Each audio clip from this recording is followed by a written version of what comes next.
Hello everyone, my name is Vadini. I'm assistant professor in RPIIT Karnal. Today we are going to learn about computer software. What is a software? A software is a set of programs which is designed to perform a well-designed function. A program is a sequence of instructions written to solve a particular problem. There are two types of software: system software and application software. System software. It is a collection of programs designed to operate, control, and extend the processing capabilities of the computer itself. It is generally prepared by the computer manufacturers.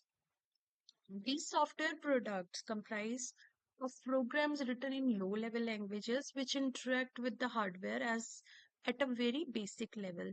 System software serves as an interface between the hardware and the end user. For example, the system software are operating system, compilers, interpreters, and assemblers, etc.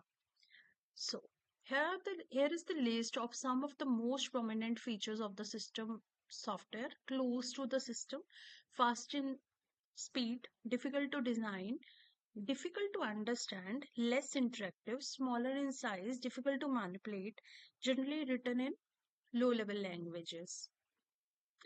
Now let's discuss about what is application software. Application software products are designed to satisfy the particular need of a particular environment. All the software applications prepared in the computer lab can come under the category of application software.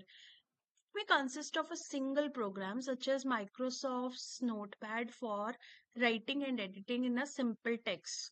It may also consist of collection of programs often called software package which work together to accomplish a task such as spreadsheet package. Let's see the examples of application software: payroll software, student record software, inventory management software, income tax software, railway reservation software, Microsoft Office suite software, Microsoft Word, Microsoft Excel, Microsoft PowerPoint. If you like the content of the video, do like and subscribe our channel. Thank you.